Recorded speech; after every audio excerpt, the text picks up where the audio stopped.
Hello, and welcome to my channel. My name is Jonathan Cohn, and today I have a video talking about my review of the book Shadow of the Smoking Mountain by Howard Andrew Jones. This is the third book in the Chronicles of Hanuvar series. People who have been following my channel for the past year know that I am a big fan of this series. This series jolted its way onto my top 10, and I just absolutely love it. The first book in the series, Lord of a Shattered Land, I read last year, right about when it came out, and I loved it, and I interviewed Howard for the book, and it was a fantastic read, and it's such a good book. And then I was followed up last year by The City of Marble and Blood, which came out last October, and this was also an amazing read, just so good. And so I was so excited.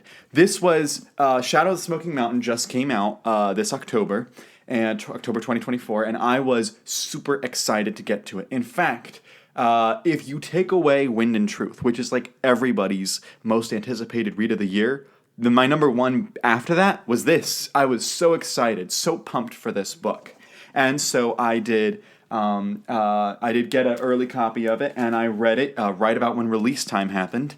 And the short story is, I enjoyed it. Not quite as much as the others too, but I really enjoyed this one. I will preface this by saying, if you don't know, that Howard Andrew Jones was recently diagnosed with a brain cancer, and it looks like it might be terminal. We don't know how long we have left with Howard, so it's really sad. I did a whole video on why we love Howard Andrew Jones that came out about a month ago. You can check out that video on the channel. I had some other YouTubers and readers and authors and people talk on it. It was great. And it's really sad what's happening to Howard.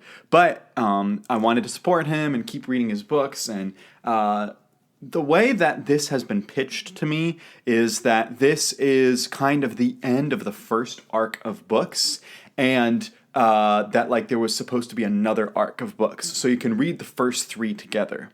And I understand why it was pitched that way. The person who was pitching that, Sean Korsgaard, has been pitching it exactly that way, and we've had discussions about this, and I actually kind of disagree with him.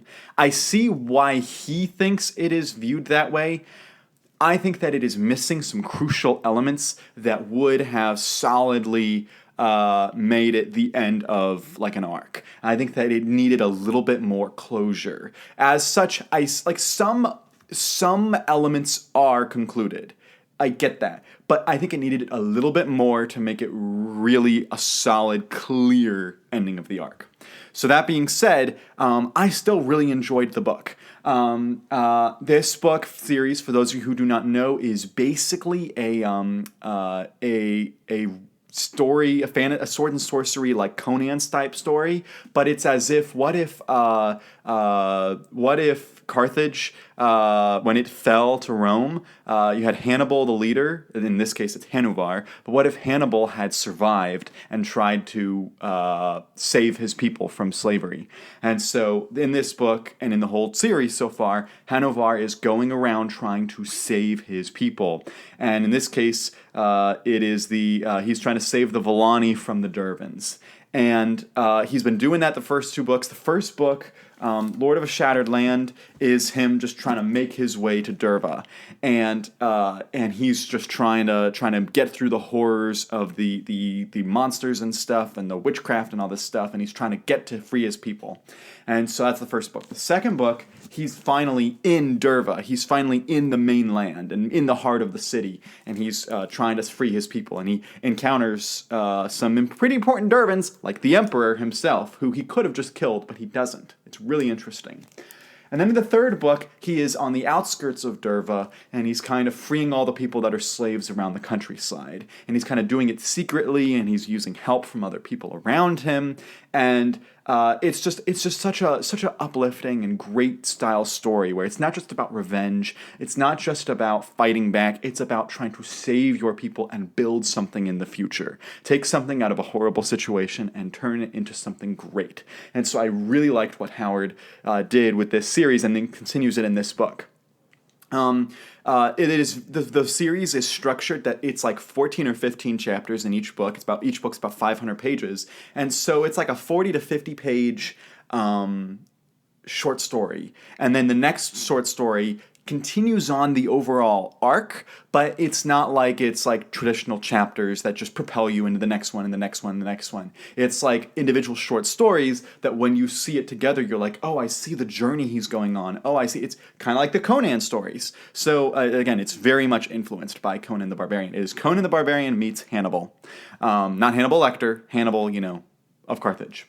And this book made me really feel for the characters. Before, in reading the first book, I felt that Hanuvar was the only character who had a deep story. There were a few minor characters who would show up and I'd be like, oh, they had such a great story.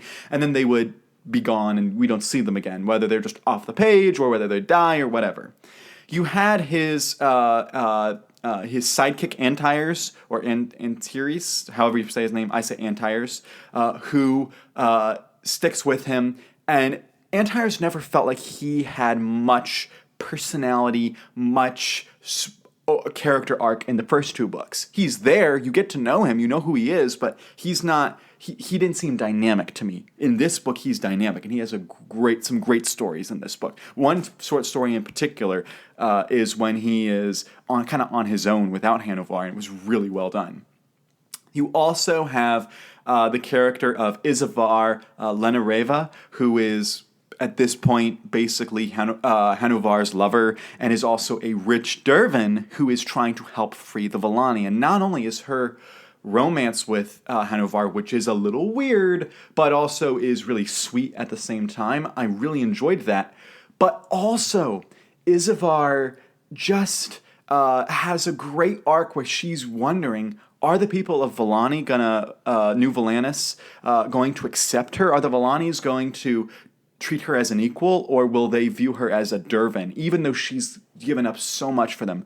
Like, I almost view her as kind of like a Schindler from Schindler's List, in that she is doing everything she can to try to get people out. She's doing everything she can to save lives, to try to help these people, but she's not one of them. And in this book, she's wondering if she will be treated as an equal. It's a great character arc for Izavar as well.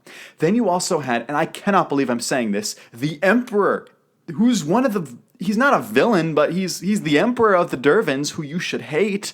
I loved his character in this book, Emperor Anarius. He was fantastic. He goes through kind of trying to find a romance where he thinks it's going to be with Izavar, and it ends up being with someone else. It was a great story. That was one of my favorites in the whole book.